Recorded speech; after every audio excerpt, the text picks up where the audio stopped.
Today's episode of The Buff is sponsored by SitRep. SitRep is an notorious open source intelligence app that provides the latest updates for over 180 countries and over 500 topics, allowing you to stay ahead and informed. Now available on Apple and Google. Thank you, SitRep, for sponsoring this episode. Welcome back to the Bottom Line Up Front on our Artorias podcast. I'm Matt. I'm Mike, an analyst with Artorias. And I'm Stefano, the Chief Intelligence Officer of Artorias. And in this episode, we're going to talk about two major geopolitical stories that happened within the last couple of weeks. Obviously, we're going to continue with the ever-evolving situation related to the United States and Iran and the possibilities that maybe President Trump will order definitive strikes against the Islamic Republic. Or are we seeing a period of reduced tensions where negotiations might take centerfold again? And the second part of this episode, we're going to also talk about the key purges within China and President Xi Jinping and why he might have done this. Is this a prelude for an invasion against Taiwan? Was there concerns about a coup? Was this a consolidation of power? A lot to discuss about China, but first to Iran. In Iran, we have seen increased news and developments that has really shook a lot of the geopolitical space that we've seen. Right before we hit the weekend, it appeared clear and imminent that this was the weekend that President Trump was going to authorize military strikes against Iran. However, as of this recording on Sunday, February 1st, it looks like negotiations are now the preferred options, both for the United States and Iran. And so the question is this a deception? Or is there an actual chance that President Trump will just take a negotiation related to the nuclear weapons program and the ballistic missiles and leave military strikes off the table now that the protests have subsided, and maybe he believes the Islamic Republic is much more stable because of the clampdown? Again, there's a lot of unknowns, and it feels like the situation in Iran changes by the hour. So with that, I'd love to go to Mike to kind of get his impression. And Mike, we had our regular hosted space on X. It was you, myself, and Michael, our other fellow analysts, and we were talking about Iran. It was very interesting on Friday, and it looked like there's a significant buildup of military assets there. It appeared there was more deployment of air defense. We saw the carrier strike group was there. And the feeling from the reporting from that week was this was the weekend, right? Even press statements and reporting from the Middle East, from Israel, from the United States, felt like this weekend might be it. And now today on Sunday, it's 180. We've seen the Israeli Defense Force Chief of Staff say, you know what, we don't expect a strike for the United States. He said up to 2 weeks to even 2 months. The Wall Street Journal and the Washington Post highlighted how the U.S. military believes they need more air defense assets to protect their assets in case President Trump authorizes strikes that might institute regime change, because that kind of opens the door. And so I guess the question I have for you, Mike, is do you think we're in a pause for the next couple of weeks, or is this a deception by President Trump? What do you think? Yeah, thanks, Stefano. Definitely an interesting couple of days here, and it was on Friday. It was definitely kind of coming to a crescendo where I think a lot of individuals thought the strike would either happen Saturday night, period of darkness that would be in Iran, or Sunday. So we haven't seen any movement yet. One thing I think I like to start with is the issue with the commander's intent still. So I think for President Trump in this situation, he has to toe a line here, right? He has claimed for a long time the United States will not get bogged down in another war in the Middle East, right? It's a midterm year.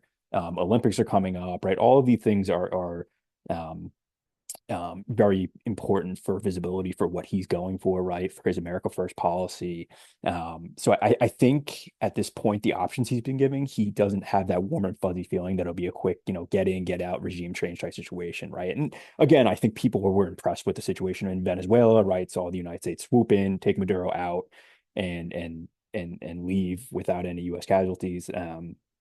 Or any U.S. individuals killed. So it's one of those situations that I think he's just not getting the answer he wants right now from some of his advisors, and he's in a wait and see approach. Some of the negotiations, right? I think the press has been pretty clear that the asks from the United States are very, very, very high level, right? It's no nuclear weapons, no more support for the proxy groups, reduction or complete elimination of the ballistic missile program, right? It sounds like a lot of this is coming from the Israelis, right? They have their own interest and intent, and I'm sure they're pressing their agenda as well. You have the Gulf states, the Saudis, who are obviously were in the United States as well, pushing their agenda. So there's just a lot of movement right now. Um, and again, I think even more, to something that the president has said in the past, he doesn't want a Carter moment in Iran, right? So it seems to be one of the situations that all the pieces need to kind of fit together, and it just doesn't seem like they're at that point right now, to carry out a strike in Iran. Actually, Mike, let me ask you a follow-on question, right? Because I read, for instance, the Wall Street Journal article. And one of the interesting aspects of the Wall Street Journal article was, and this kind of is kind of a very interesting take that again contradicts reporting we got in the weekend, right? So let me take a step back. Like, on Friday, Axios reported that the Saudi Minister of Defense, when he went to Washington, D.C. before the weekend, actually said that if President Trump does not conduct strikes against Iran, it gives a sense of weakness, which was a very crazy statement from the Saudis, right? Because all the indications we got was that the Saudis wanted to take a step back and say, look, President Trump, don't do the strikes. But now the Ministry of Defense saying, well, if you don't do it, you're going to look weak. But then one of the other aspects was in the Wall Street Journal reporting from today, February 1st on Sunday, was kind of the mindset within the Gulf states is, and we've kind of alluded to this in previous podcasts and previous spaces, was basically the Islamic Republic is done.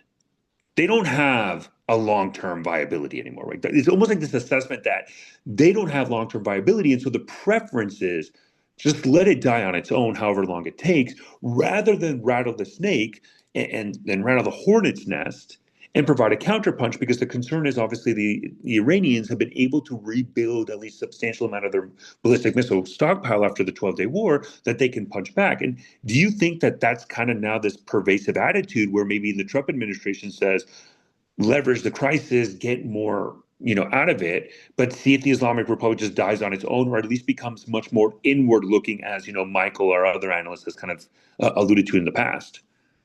Yeah, absolutely, right. I think one thing that we've been hearing, right, is perhaps instead of regime change, right, is a perpetually weak Iran more beneficial to the United States strategic interest in the Middle East, right? As long as Iran is weak, right, it doesn't matter who's in lead there, as long as they can't export what they want to export. And I mean that through the proxies, right, and their ability to control certain choke points in the Strait of Hormuz, right? A lot of things like that, like a perpetually weak Iran actually might be a benefit. However, one major issue remains, and it's President Trump's red line, right? He drew a red line. He said, if this happens, right, we're going to hold the regime accountable, and that had to do with the protesters being killed, right? It's people have to look back at what happened with President Obama with his red line in Syria, right? And he got hit over the head time and time, and rightly so, right? He had a red line. The Syrian regime crossed it, and there was no real reaction from the United States, at least not a profound reaction that a lot of people were hoping for. So President Trump is boxed into to a corner here where he does have his red line, so something needs to happen, right? But I do think there is a lot of credibility to the idea that a perpetually weak Iran is actually better than going in, regime change, toppling the leadership, and then saying like, okay, well, what happens now, right? Even you saw it on the Hill the other day when Marco Rubio, Secretary of State Rubio, was getting asked about it, and they said, well, who's going to lead? And he was like, well, who knows? It is, I'm simplifying his answer, of course, but he did actually have a simple answer. He was really saying that it's really hard to know at this point who could step in to fill that void, especially in a country that has a lot of different makeup and different individuals who maybe don't see the country going in a direction that is to the benefit of the United States or to Israel or to democracy, right? It could be other IRGC factions that take control who are even worse than what's in there right now. So it's definitely an interesting point right now. Matt, I'm going to go to you because before I give my point, by all means, I would love for your opinion. But one of the interesting aspects, and I find it kind of ironic, right, is that we saw a substantial amount of U.S. military deployments last summer during the 12-day war. That it looked like basically kind of all got shifted to the Western Hemisphere for this Maduro operation, and kind of caught the U.S. flat-footed, not prepared to kind of conduct a strike during the protests to take kind of advantage. And now, to Mike's perspective, right, we saw the Supreme Leader today say two things. One, any strike against Iran will be a regional war. I think if it's a limited strike, the Iranians would just kind of do what they did in the past and just do maybe IUD to airbase and kind of call it a day. Or if it's regime change, which I think is the reason why there's significant concern, because it looks like President Trump wants to do regime change, they're not ready. And it's kind of almost ironic that it looks like a lot of the forces in the Middle East were pulled out, and that's why we're not ready. So, Matt, by all means, bring anything you wanted to talk about Iran, but it does kind of seem like this focus and shift to Venezuela kind of gave some breathing space to the Islamic Republic to be able to buy some time as it is doing right now.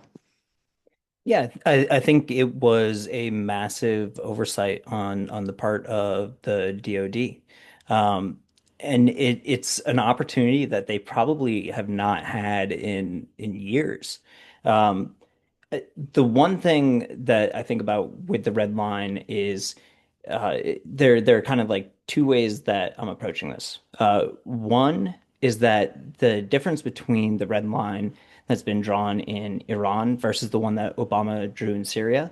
When it came to Syria, you had Russia ready and willing to move in, and it was right after the situation in Crimea. They were feeling the pressure, and it gave sort of a release for Putin to sort of distract from the impact of the sanctions that Russia was experiencing after that invasion of Crimea.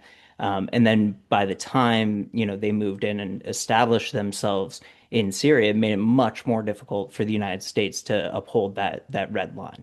Um, but on the other hand, like when thinking about intentionally keeping a country weak, the first thing that comes to mind is sort of that quote from King Al-Saud when it came to Yemen, when he was warning his sons, like, keep Yemen weak, but not too weak. And what happened there, obviously, like there's all this stuff going way back in terms of like the provinces that the Saudis had taken from Yemen, and they didn't want a strong Yemen because they knew if there was a strong Yemen, there would be pushback against sort of like the Saudi leadership of like the GCC and policies and whatnot. And that led to the movement of the Houthis. So like we do have to be concerned about sort of what is going on in a weak Iran because you do not want them to be too weak. And I think there's kind of this horizon that we're looking at where like Khomeini is obviously not long for this world. And so this is going to come to a head sooner rather than later. And what comes after that, like there's really no clear um, position that the United States has or like in terms of directing what that is, at least not one that like is really being discussed. Go ahead, Mike. Yeah, no, Matt, that's an extremely interesting point, and I'm just going to kind of hone in on the last point you just made about what the U.S. or intention or what they kind of see this playing out is. And I just want to kind of throw out another thing here is like perhaps what the United States sees happening or wants to happen, it might be irrelevant at the end of the day if they don't act, right? I think the Israelis see that they are in the most advantageous position they've been in since the creation of the state, right? And that they have an opportunity here to finally rid the world of an Iranian regime that has threatened them for since 79, right?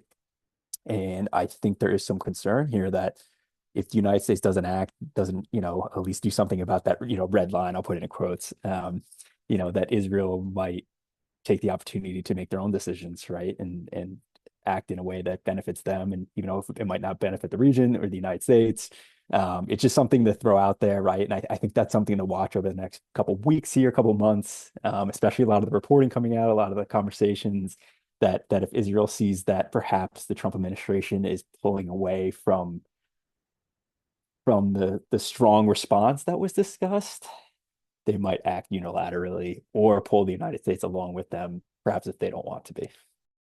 Yeah, I mean it's a case of the tail wagging the dog in some ways in terms of like US policy in the Middle East. Like obviously Israel is extremely influential, but I do also have to wonder, like, what does that mean for these improved relationships that we've seen with sort of the Gulf countries and Israel?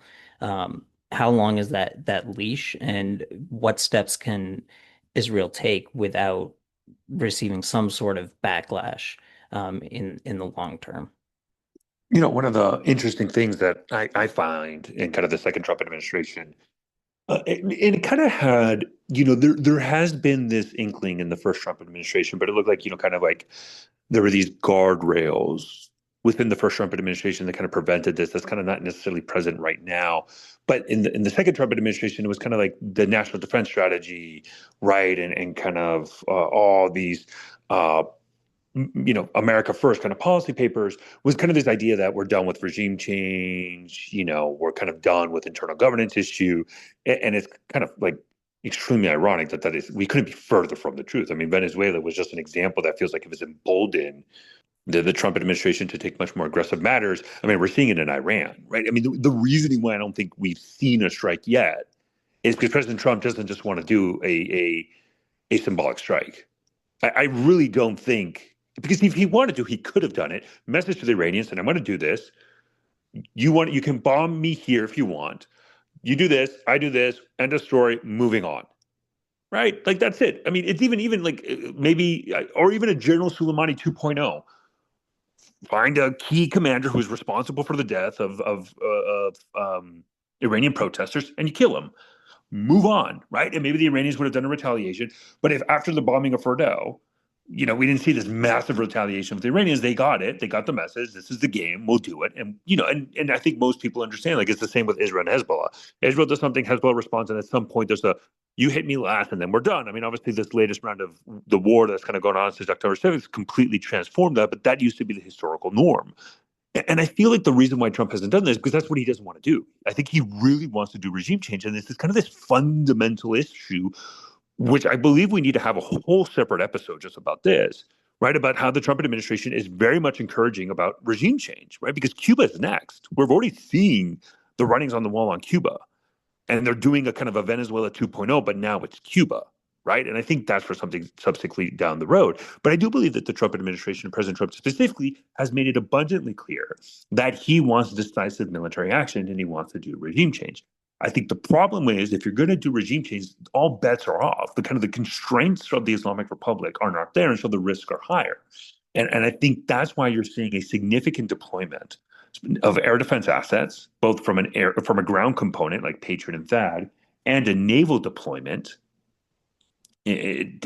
from an air defense perspective to enable that. And then also the kind of a strike capability, because if a lot of these Arab countries, as they stated publicly, we'll see privately if it's true, but publicly said, we're not going to allow the United States to conduct strikes using our airspace, then the question is, well, then the United States might have to deploy more assets to other regions and other areas to enable that kind of persistent strike. And I think, Matt and Mike, to your point, if that's the case, you're inherently going to have to see the Israelis get involved as well. Yeah, I think the Israelis are going to jump in as well and assist the United States and kind of a bilateral strike campaign against the Islamic Republic to kind of end the regime. And I think that's why they want to make sure everything is in place. And maybe this ploy of negotiation is similar to what we saw in the 12-day war before the Iranian, the strike on the Iranian nuclear site. Because again, I mean, some of the criteria, even the Iranians say they're not going to accept all of it, right? Like, one, removing all enriched material out of Iran, ending or limiting their ballistic missile programs, and ending or limiting their support for the proxy network. So a lot of these they're not willing to do. But I think the Trump administration, President Trump specifically, is giving kind of a nod about, okay, yeah, we're going to give negotiation a chance. In reality, they're building up military power to do regime change and anticipate either an Iranian ballistic missile response, cruise missiles response, or attack UAV response, because it would be significant, targeting oil infrastructure, military bases, etc. And two, also the Straits of Hormuz. There's going to be significant concern that the Islamic Revolutionary Guard Corps Navy and the Iranian Navy will try to close the Straits of Hormuz and the problems that would cause in the oil markets and shipping and international shipping and inflation down the road. So I think that's what they're preparing. But I find it very interesting, right, about this regime change. If we're going to analyze it not so broadly, but specific to Iran, I think the United States, there is an argument that could be made that the main reason why the United States right now is so much military presence in the Middle East is not because of ISIS and it's not because of Al-Qaeda. It's because of Iran. Right, the named operation that a lot of U.S. military personnel are familiar with when they deploy to the Middle East is Operation Spartan Shield. And people say, "Oh, it's to fight terrorism." Got it. In reality, it's because of Iran. It's our military presence for deterrence against Iran. Our military presence in Kuwait, Qatar, Saudi Arabia, Jordan, although is used a lot against counter ISIS, in reality is geared towards Iran. And I think the argument is there could be a short-term deployment in pain now, But the moment you remove the Islamic Republic and now you're only focused on counterterrorism, a lot of those military assets that are permanently, almost basically permanently deployed in the Middle East can be pulled out for other types of operations. China, the Western Hemisphere, I don't think you need that much, obviously, for the Western Hemisphere, but probably mostly China. And I think maybe this is the thought process. And then you kind of analyze it from a geopolitical sense. Well, if the Islamic Republic falls, Russia and China lose a key ally or component that they have to leverage for a lot of the support that they have in kind of doing this. China from an oil and economic partner, and Russia from a military supplier perspective, right? And I think that's kind of the logic and the reasoning that I think President Trump is saying, okay, I'm going to go all in. I just want to make sure I'm at the best position to enable this. And we have seen that President Trump has this regime change aspect is becoming much more appetizing to him because of the situation in Venezuela. We're seeing it now in Cuba, which you're going to have an episode about that. And I think Iran too would be kind of a defining feature that he might see as a legacy aspect, but he just has to make sure he's there to be successful. Yeah, no, extremely interesting points, Stefan. I mean, you're right. We talk a lot about this, and I brought it up earlier in the conversation. It was, President Trump's promise of no more long wars, no more U.S. involvement in the Middle East, blah, blah, blah. But, maybe this is the investment, right? Maybe this is the short-term heavy investment in regime change in Iran to, kind of say, hey, this is the end of it, right? We've gotten rid of the real problem, like you were saying, which is Iran, right? Now we can let Israel, Turkey, right, the Saudis kind of do their own thing in the Middle East. The United States doesn't need to be there anymore, right? We got rid of Iran, right? The United States has been trying to do it for a long time, right? President Trump could kind of put his flag in and say, look what I've done. This is all because of me. This was what we needed, right? We needed strong leadership to go in there, finally make the change that needed to happen. Now we're out of that situation, right? And maybe that's what it is, right? Maybe that's that heavy investment in the short term for the results they're looking for in the long term, which is the America first, right? The shift towards the Western Hemisphere, as they make abundantly clear in the national security strategy and the national defense strategy. But it's a huge gamble, right? It's the ultimate gamble because as the United States continues to bring forces into the region, as they continue to bring assets into the region, Iran has a substantial ballistic missile arsenal. So there needs to be obvious concerns that, right? Don't get me wrong, plenty of US firepower in the Middle East right now. They can handle a lot of it. But if Iran gets lucky and they strike a target that it does a lot of damage to the United States in the region, then you're looking at a long war, right? And that's something the Trump administration cannot afford right now. So it's just a huge balancing act, and I think that is part of the reason why Stephanie, you kind of bring this up is the slowdown and hey, we're not going to jump the gun, we're not going to pick a weekend that that looks good for us, right? We're going to do it when we're ready, when we have enough assets in there, and when I mentioned commander's intent. When President Trump feels that he's gotten all his answers and has gotten enough confidence from his advisors saying yes, if we go right now, we could do this in the short term, remove the regime, and we have a viable solution going forward for Iran that will be friendly for U.S. interest and allow the United States to remove itself from the region. And I think if Iran falls, I think, as you alluded to, I think obviously the biggest winner at this point geopolitically is Israel. Hezbollah has no viability. Hamas obviously has no viability anyways. And then I think the Houthis might be a little bit much more persistent problem set.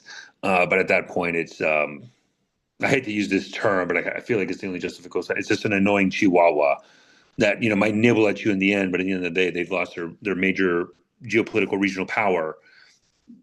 At some point there's not that much left. And I think the Houthis, I know we've talked about this in the past, it does look like they've been able to a lot of those capabilities build in-house, but obviously they've lost their major backer. And I think it's a much more easier manageable problem set without Iran. I think that's kind of the logic. And again, I would agree with you that Israel is going to play a decisive role in this. We already seen the Israeli defense chief kind of had conversations with the White House. With the Pentagon over the weekend. He flew back. The Israeli cabinet meeting happened today, kind of where the defense chief kind of had those conversations. And then it was interesting where the defense chief said, we're not going to do, the U.S., I don't anticipate them to do anything within the next 2 weeks. And again, we got to take a second and say that, it could be a ruse, right? We've seen this during the 12-day war prior to the U.S. bombing the Iranian nuclear facility, right? And there was a concern that the bombing of the Iranian nuclear facility was going to instigate a significant Iranian response. What I find very interesting is we don't see the Iranians respond as severely as I think many suspect. Like the killing of Soleimani. Okay, got it. You bombed Al Assad Air Base in Iraq. All right. We bombed the nuclear facility, and all they did is bomb IUD airbase. The Israelis killed a couple of commanders, IRGC Quds Force commanders in Syria, bombing, and more importantly, they bombed the Iranian embassy in Syria. Okay, Iran launched, kind of a salvo. During the 12-day war, you kind of saw a little bit more persistent, but at least against the United States, they really haven't. And I think that's kind of an interesting dynamic. And maybe, I mean, obviously, I think the gloves would come off, and maybe obviously Iran would obviously have nothing to lose. But at some point, there also has to be an honest conversation to see is there significant limitations in their ballistic missile force and in their counterpunch capabilities that maybe we haven't considered, right? And in the end of the day, I mean, we're looking at the situation with Russia, Ukraine, right? Russia has been bombarding Ukraine nonstop for 4 years now, ballistic missiles, cruise missiles, drones nonstop, and it hasn't really had an effect.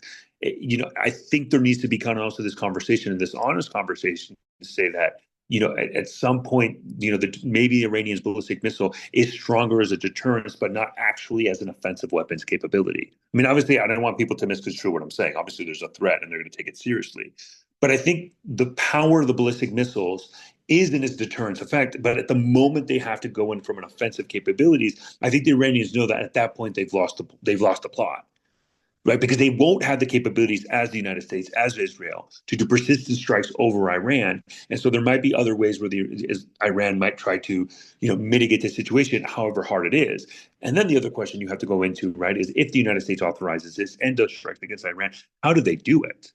Right? Do we see them do, strike packages focusing first on the ballistic missiles to kind of prevent that? Is there an attempt to do decapitation strikes to try to paralyze the command and control aspect? Although on paper, you should assume the Islamic Republic can operate in a decentralized manner. I just think there's a lot of things that maybe there is an overemphasis on the ballistic missiles component when its most powerful is its deterrence, but not its inability to really affect the situation on the ground. Maybe they can cause short-term economic pain from striking oil infrastructures, but even then, Ukraine has done it against Russia, and most of those oil facilities, they come back online, quote unquote, fairly quickly, even with all the international sanctions and how hard it is for them. Obviously, for a country like Saudi Arabia, with access to international markets, they will have it. And so I think some of this also would need to be considered when we're analyzing this. But obviously, the threat is there and needs to be taken seriously. But with that, I'm going to take this opportunity to pivot to our second part of the conversation, which is related to China and the decision of Xi Jinping, who has continued his, I guess, never-ending purges within the senior-most military construct of the China Central Military Commission, right? And I mean, just the PLA as a whole. I mean, ever since Xi Jinping has come into power, he has been known to do purges across the military. Within his latest administration, his third term, we've seen purges twice in the rocket forces and theater command levels. And the Central Military Commission was just on January 25th, which is what I think caused significant people to kind of raise their eyebrows, was that they were investigating and dismissed Senior General Shang Shuji and Louis Xinli on January 25th. Now, to note, Zhang Shuji is the CMC vice chairman, basically the number two, and somebody who has been historically known to be extremely close to Xi Jinping, who has risen basically up the ranks of the PLA in concert with Xi Jinping, and he was the vice chairman of the CMC because of Xi Jinping. And then Louis Xinlai, he was another CMC member, and he was responsible for the kind of the Joint Staff Department, an equivalent for our U.S. American listeners. Think of it as the Pentagon Joint Chiefs of Staff. They have been removed. With that, of the six military, well, with Xi Jinping, there's seven. But of the six military members of the CMC, right now, all there is one left. One general is left. And his name is Jiang Shengmin, who is the secretary of the CMC Commission for Discipline Inspection. Basically, your commissar, your political officer. He is ensuring that the loyalty within the military is intact. He is not necessarily responsible from a command perspective, a technological expensive, or a joint staff perspective.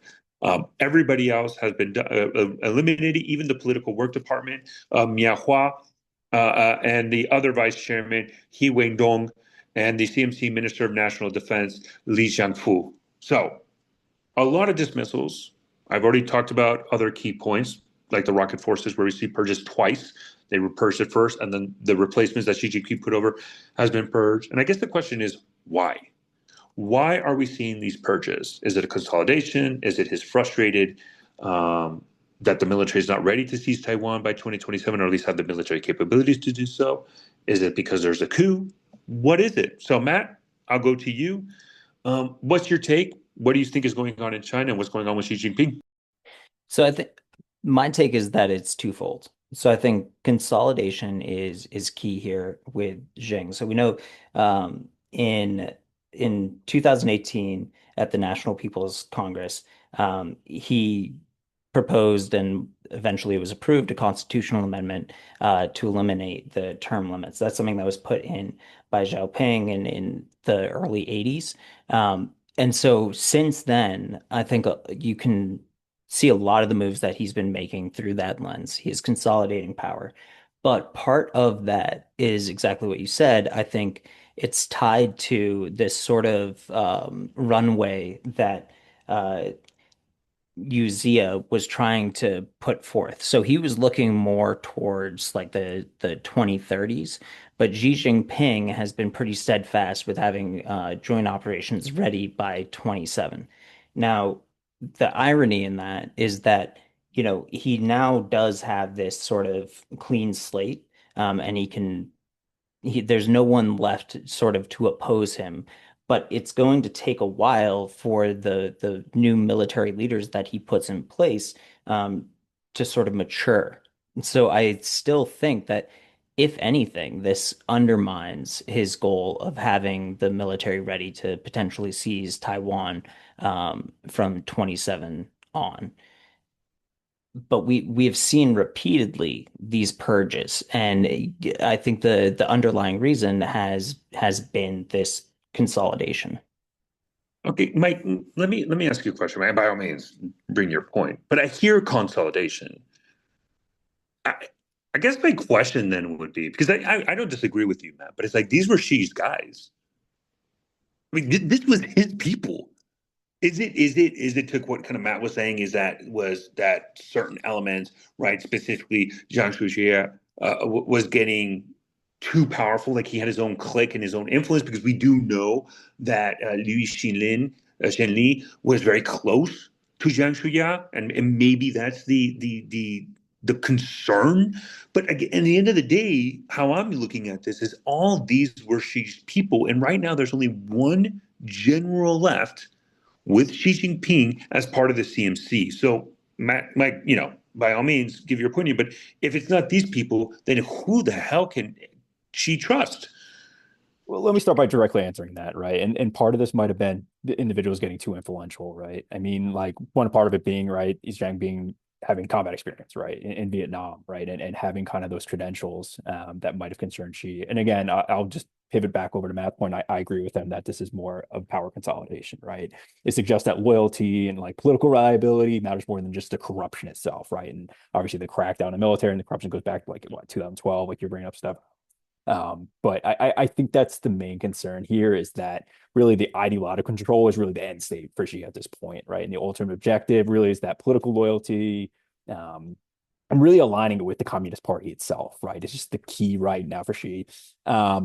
I think it has a lot to do with the timing too, and for and Matt brought up the Taiwan calculus, right? Like the first thing being that the United States is kind of looking elsewhere, right? So it kind of gives you some time to wiggle room to change up leadership at the top and give some time for that new cadre coming in to kind of coalesce around what he's planning, right? For Taiwan, whether an invasion happens, doesn't happen. But then on the Taiwan issue, right? Taiwan's next election vote is not till I think 2028. So it just gives G a little, I think somebody called like clean house. I thought that was a good description. Gives them some time to clean house before this new generation of leadership starts to coalesce around him. And then final point before I turn it back over to everybody. It is interesting the leadership vacuum right now, right? And the operational risk surrounding it, right? We just saw China kind of conduct that major exercise, huge exercise, right? Around Taiwan. Do we see more of those? Do they kind of pull back on that for a little bit? what's the day-to-day like, right? Obviously, the military leadership's pretty opaque in China, but like it seems to become more so now. So it's going to be interesting what the day-to-day management looks like for the PLA. But despite all this, one of the main things for you is the modernization agenda, right? And that's going to continue regardless, right? So whoever's going to step into this role, that's going to be their key task is continuing along with that. And I think the thing about Yuzia was he had a sort of gravity all to himself. So he has this independent base. He's well liked as a general. He's a military mind. And now Sheng Ming, who you pointed out yourself, Stefano, is more of like this political actor, has taken that position. And it's just him and Xi left. And so that gives Xi sort of carte blanche, and he doesn't have to worry about someone sort of undermining him. And I think this poses a real risk because it removes barriers to Xi sort of implementing his own doctrine. And so we're going to end up with sort of less calculation in terms of the decisions that China makes. And I think that's going to turn into a very rigid decision-making process that aligns pretty much perfectly with Xi's preferences.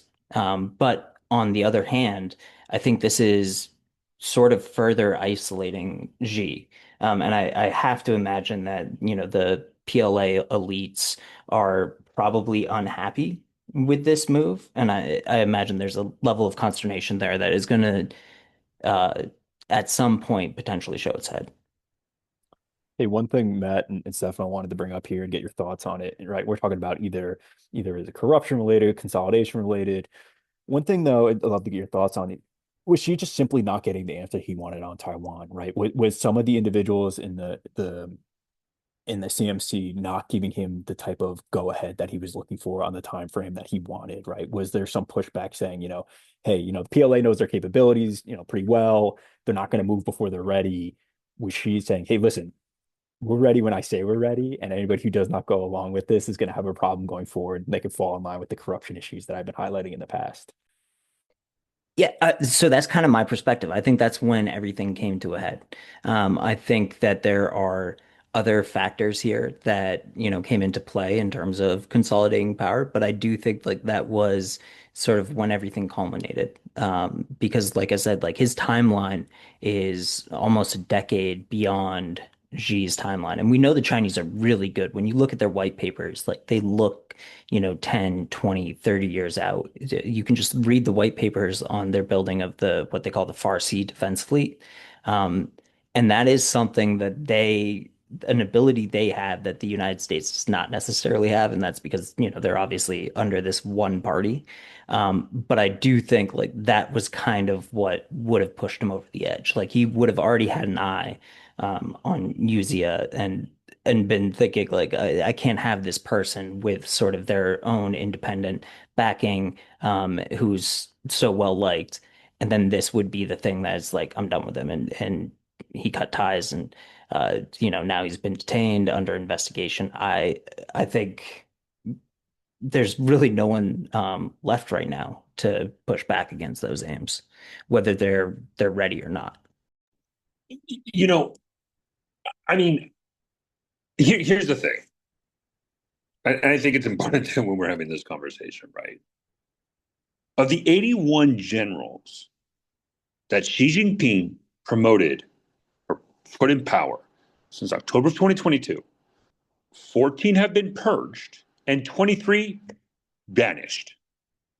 That is an atrocious amount of numbers. And again, the key conversation here is these are general officers that have been put into place by Xi Jinping himself. And this impacts every single theater command. And now it's infecting the highest decision-making body of China, which is the CMC, the Central Military Commission or Committee, right? I mean, it's just a terrible stat. And so, one of the things that I would say is, I mean, I could see this whole Taiwan thing, or I mean, I've heard arguments or even like some elements within the PLA are much more hardliner than Xi Jinping in the sense of doing military offensives. I mean, I mean, the question is kind of who do you ask, and kind of the problem is obviously China's a black hole, right? Because some questionable sources are saying, oh, I'm not saying from you guys, but I mean, for example, the Epoch Time, which we have to take it with a huge grain of salt, kind of alluded to and saying, well, this was because Xi Jinping wanted to launch an invasion and the military was against it. I've also seen the other way around, which is much more hardliner, and then she kind of felt threatened. But I just feel like I think there's something fundamental. I think the issue we're not addressing that I think requires to be addressing is the conversation about Xi himself. And at some point, we have to have the conversation and say, is he paranoid? Like flat out. Is he just absolutely paranoid? Has he become what he despised, which was Mao Zedong? Because everything we've seen since Xi Jinping has come into power is replicating Mao 2.0. In a lighter sense, obviously, we're not going through the horrific aspects of the Cultural Revolution or the Great Leap. But I mean, the irony of the situation is you can look at Xi Jinping's model for the socialism of the 21st century and the economic plans that they have, and look at that and say, that's kind of like Great Leap Forward-esque. Have a lot of similarities with the Great Leap Forward and the centralized planning and industrialization and export of the industrialization of China's economy, and not beef up a consumer base, which Xi Jinping has been adamantly against. And now we're seeing the treatment with the purges, specifically within the military.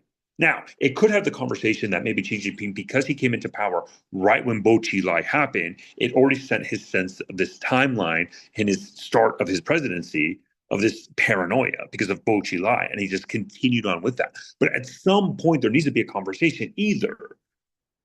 I mean, was there a significant risk of a military coup inside of China against Xi Jinping? Because we're talking about almost half of the general officers that Xi Jinping has put into power since October of 2022. Again, 3 years ago.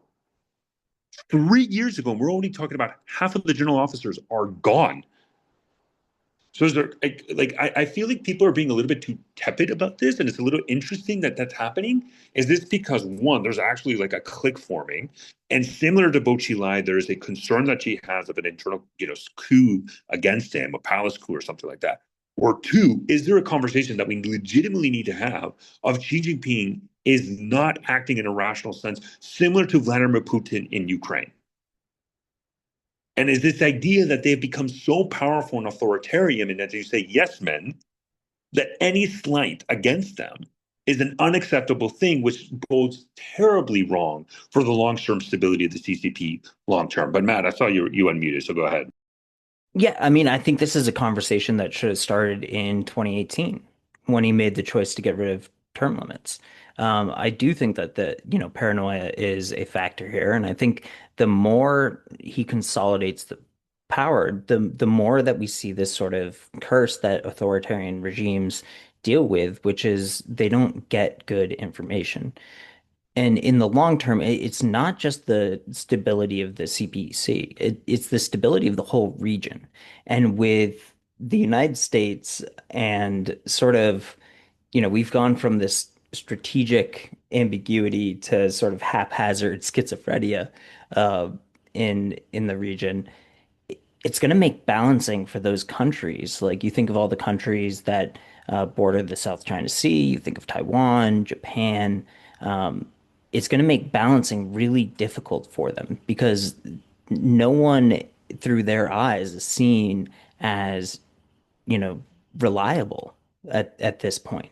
And I think there should be concerns of Xi Jinping not having those barriers when it comes to his decision making. And I think that extends then beyond sort of like the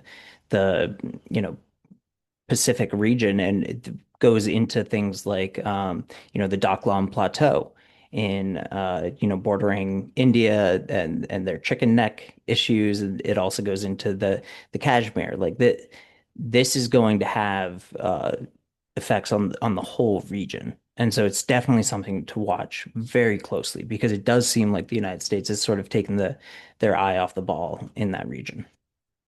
Yeah, Matt, that's an interesting point about the regional impact, and even thinking, you bring up the US here. I mean, that's something that I wanted to discuss was, how does the removal of Zhang, how does that change US PRC relations, right? I know, obviously there's limited high level comms between the United States and China, right? Like, but the United States does appreciate those, contacts with the vice chairs of the CMC, right? I think the last contact was Jake Sullivan, at least public, right, with Zhang. I think it was in August 2024. Um, yeah, that's what we got here, August of 2024. But Zhang Zhengzhu, he was widely respected, right? Like I said before, he was military combat, so kind of was able to relate to U.S. officials and some of the military leadership there. So it's going to be interesting to see how this impacts U.S. relations with China, right? It just, again, we mentioned this before, but it goes into it adds to the opaqueness of Chinese military leadership, right? Kind of one of those individuals who've met with U.S. officials before now is no longer there, right? And is she continues to consolidate his power? Who are those individuals that are willing to discuss certain matters with the United States, or does it only come from the top? What I find interesting, like when they first announced the purges, a couple of days ago, one of the reasons was like they said that he was passing on secrets to the U.S. Well, Zhang Xiaoxia, was passing on nuclear secrets to the U.S. Which, I was like, a lot of people like that would, if that's the case, I mean, that would have been the coup of the century. I mean, just whoever was that CIA case officer, I mean, promote him ahead of peers above everybody else.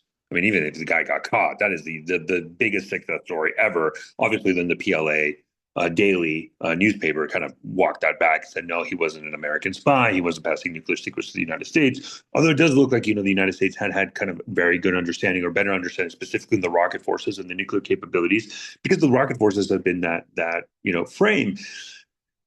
I just, again, relations to other countries, I think, there's this idea that Taiwan is kind of this central aspect, right? And I think it's saying this centrality. And I understand that even from the Chinese perspective, right? And then again, the question is, I mean, are there more hardliner elements than Xi Jinping? Or is he more dovish? I mean, or is he the hardliner, right, in this issue with Taiwan? It's just the problem set that I'm trying to figure out here is if your objective, and I think this does cause a delay within the objectives of the PLA to seize Taiwan. I think the last thing you would want to do is hinder specifically those positions that are required for a military offensive in Taiwan. At the end of the day, you can make the argument that the two vice chairmen, Shang Shujia and Hui Huidong, okay, whatever, they're vice chairmen, they're underneath Xi Jinping, kind of the joint staff, the chairman of the judicial staff, more advisory, et cetera. Got it. All right, you can move on that, and basically you can maybe make that argument within the CMC, which I wouldn't agree with because I mean the command and control would be atrocious. The one area where I would be very cautious within the CMC, where I would have thought would take exception, would have been Lui Xin Li, because he was responsible for this joint staff department. And, Matt, you said all these white papers. I mean, if you read the kind of Chinese white papers and their modernization goal, I mean, one of the key aspects they're trying to increase on is joint operations. Well, literally the guy who was responsible for all joint operations has just been purged. But even if you go outside of the CMC and you look at the theater commanders, they've all been purged. Specifically, the two key commands that are fundamentally important to a Taiwan contingency would be the rocket forces and the Eastern Theater Command. And the Eastern Theater Command was Xi Jinping's baby from Fujian. Like, I mean, that was his command. He made the Eastern Theater Command the premier command within the PLA, the one that everybody who was from the Eastern Theater Command was rewarded greatly for. And it was the command everybody sought after because that was the one with the most amount of importance and focus. And they have been gutted. And so it puts into question this idea of, from a command and control perspective and a military perspective, can China do a Taiwan operation? And that's why, in my mind, I don't think this is necessarily related to Taiwan. Because if that's the case, even if he has problem sets with them in the PLA, I think there's ways that he would have been able to manage it without necessarily purging the entire command structure. And I think that's why there's something underlying going on. That it is not being leveraged, and I think it's because analysts are afraid to make that step. And I might be the black swan guy. I might be the red cell. Let's use that term. And I think for us in the intelligence community, we're familiar with the term red cell. But I think this requires red cell analysis. I mean, what is that crazy scenario where we get the conclusion and then we work our way backward to see if we can find it? And I think that is what's necessarily here. And that's the requirement here. And I think the two aspects of this is one, there's regardless of where Xi Jinping tries to pull general officers, there is significant distrust with him to the point of like threatening his rule. Not just like, okay, we have our own clique, we have our own power base, but it's actually challenging and threatening his rule. Or there's something fundamentally wrong with Xi Jinping from a psychological perspective and a psychological analysis of this absolute sense of paranoia. What it would be very interesting, though, and when we're doing these conversations, is who are the generals who are going to come rising up the ranks? Because generally what you see is the PLA army is always the premier one. And then secondary is the Navy. And although the Navy has been kind of a beauty child, right? The up and coming child of Xi Jinping, and that the specific one with Miao Hua. The one I'm looking for is it the Air Force? Is it the next service that's going to gain in power and strength? And are we going to see general officers from the Air Force get much more? But I think the Air Force has a long way to go to be a premier military force. They're the ones that are lacking severely, I think. But Matt, go ahead. So I think it's interesting that you bring up the Air Force. I think that China has sort of adopted this idea, and we see this with their move towards the aircraft carriers. It's often repeated that the strongest Air Force in the world is the U.S. Air Force, and the second strongest is the U.S. Navy. And it seems like, the Chinese have put a lot of chips in that basket to increase their projection power via the air through their Navy. But I think your larger point in terms of, asking these questions about Xi, I don't think it's off base. And it seems irrational. And I think that goes to the point that you made earlier that maybe he's not being rational. And maybe in this context, we have to look at how he's weighting this decision. How much weight is he putting on perceived undermining of his authority versus his ultimate, goals of having the military ready before the elections in 28 or, meeting that 27 deadline. And I think, both can be true. Like if he sees that, they're giving me this much longer runway and it's going to be delayed, then the person telling me that is going to receive the ire of, his ambitions, and that person gets purged. So if he's looking at it and someone's telling him, no, you're not going to be able to do this until 35, well, the person in power is already telling him that it's going to take a long time to get joint operations up to the point where they could actually potentially threaten Taiwan. So to him, it's kind of like, well, then why am I keeping you around? Because as I said before, and you brought up just now, it is going to take time for whoever he puts in place to reach that sort of maturity. So it's kind of like he would prefer someone that is more in his pocket if that timetable is already being extended, than someone he sees as having independent gravity and someone who is already telling him that it's going to take more time. And we've talked about the white pages. They present this idea, they work towards it. The biggest thing that China is lacking is like actual combat experience. And that's not something that they're going to be able to substitute, at least not with a ton of training, and that takes time. And I think that's an issue that Xi is going to continue to run into.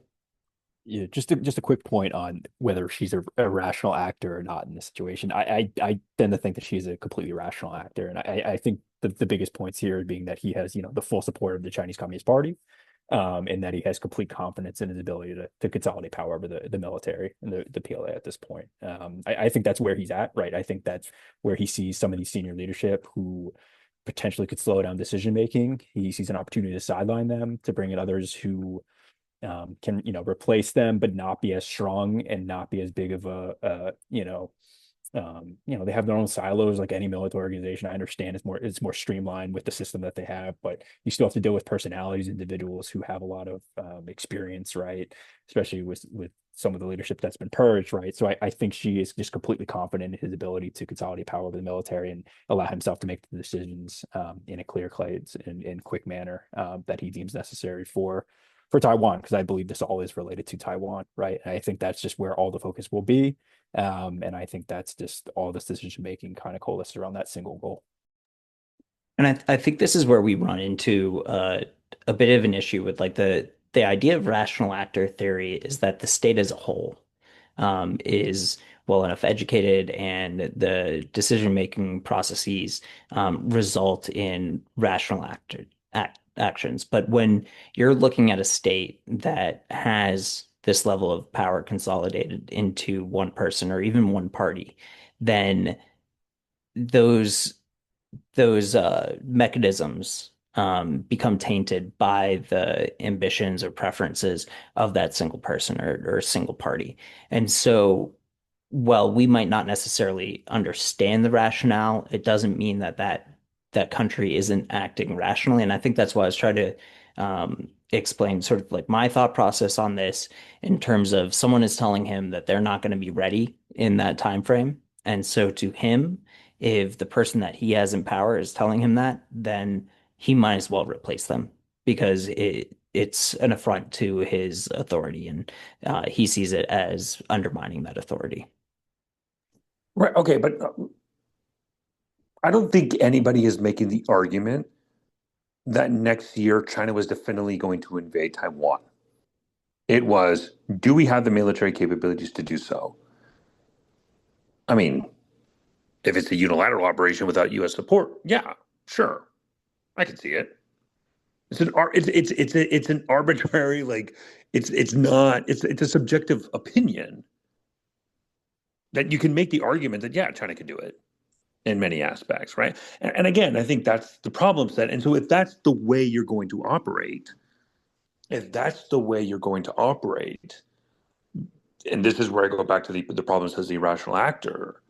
It's if it's about Taiwan, what general officer then? You're going to create a situation where at the end of the day, Xi Jinping is not only like as in the US, the commander in chief, but in reality, he's going to be the rocket force commander. He's going to be the Eastern Theater commander. He's going to be the PLA Navy commander. He's going to be like, we're going to run into a situation. And one of my favorite books is called Armies of Sand, which talk about the weakness of the Middle Eastern Navy, about Middle Eastern militaries. And a case in point was during the 1991 Gulf invasion, when the Allies pushed into Iraq, the Egyptians were literally following the plan to the T, even though conditions had changed on the ground and they were pushing forward. The Egyptian general in charge had to call Mubarak to request permission to see if he can follow forward advancement. And he would only do that if Mubarak himself enabled him to advance operations. And I think we're not seriously considering that that's the culture that's getting bred right now with Xi Jinping inside of China. And so the question then becomes, is it really that Xi Jinping's priority is Taiwan, or is it inside of China? And this is where I go back to the historical example of Mao Zedong. Mao Zedong loved to scream international revolution, but his whole focus has always been inside of China. He leveraged the United States, capitalists, and then eventually with the Sino-Soviet split, the traitors of the Soviet Union, specifically after they purged and removed kind of the historical legacy of Stalin with Khrushchev, that kind of signified the split of the Sino-Soviet split. He used the excuse of all these foreign enemies as a way for consolidation power, but it's always been inside about China. China, China, China, China. And every time I look at Xi Jinping, that's what we're seeing. That's what I'm seeing. Because in the end of the day, from a military component of Taiwan, he's creating a scenario where no military commander is going to make a decision without Xi Jinping's personal approval on everything.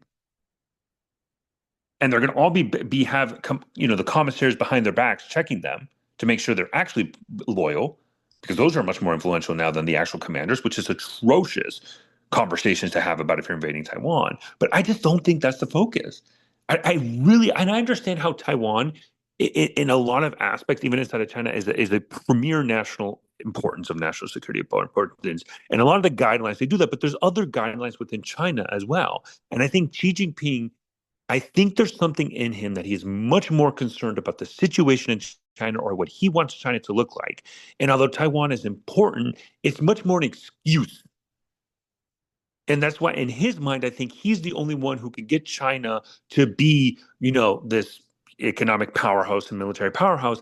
And that's where maybe I would agree with you, where these Chinese militaries are impeding him, but not necessarily related to Taiwan, but more related to internal rule. And I think Mao is an apt analysis. I really, really do say I think there's a lot of historical similarities between Xi Jinping's rule and Mao Zedong rule. And just as we talked about how President Trump, kind of the Ronald Reagan administration, could probably really fundamentally inform President Trump's and his economic policies and his political policies, right? I really do believe that in many aspects, Xi Jinping has been absolutely influenced, even though he was hurt the most, by Mao Zedong. And I think he's trying to replicate Mao Zedong inside, and that's what he aspires to be. And everything else in this is an excuse. And I think the PLA is the start of something much more significant inside of China. I'm not saying we're going to say Cultural Revolution 2.0, but we've already seen the purges, not only within the PLA, but within the Chinese Communist Party. And I think that's the thing that says kind of this consistent amount of purges because it ensures loyalty within the regime, just as Mao Zedong did it. And where we saw Mao Zedong, where the Cultural Revolution started, was in education centers. That's where it started, right? And we've already seen these similar aspects within China. So the question then becomes, what's next? And does political purity become a much more important aspect than military modernization? And I don't think we should discount that possibility with Xi Jinping. I 100% agree with you. I think that's actually like why we see someone like Shang Min having the staying power that he's had because he's a political actor. And when I talk about the fact that it's most likely, that Yuzia came forward and said, we're not going to meet that 27 deadline.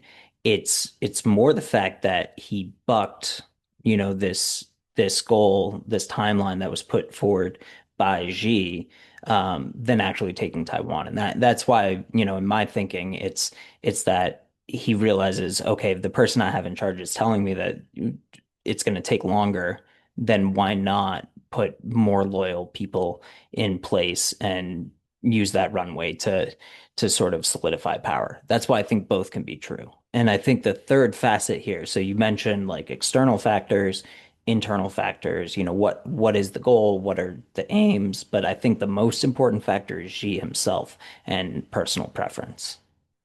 I think Xi Jinping is paranoid. But go ahead, Mike. Last point on this. I know we're running out of time, but I think it just can't be, I think we can't run and kind of leave this conversation without saying that Xi at this point, like the Taiwan situation, again, from my perspective, is the number one reason for all of this, right? Because this is the time for China to present itself as a military power, right? We talk about combat experience, right? And, the brief invasion of of Vietnam, excuse me, it's one of those things that I think at this point, China has this is their, first Gulf War, right? It needs to kind of come out in that way, like a rapid victory, show the military might, show what they're capable of, and present itself to the world as a new military power able to compete with the United States directly, not just an economic engine. I think that is a good point to leave it. I'm sure we will be talking about this in the future. I think this might be the end of the purges for now, but obviously there's going to be analysis to follow. But this has been the bottom line up front on our Artorias podcast, and we will talk to you again soon. Thanks all.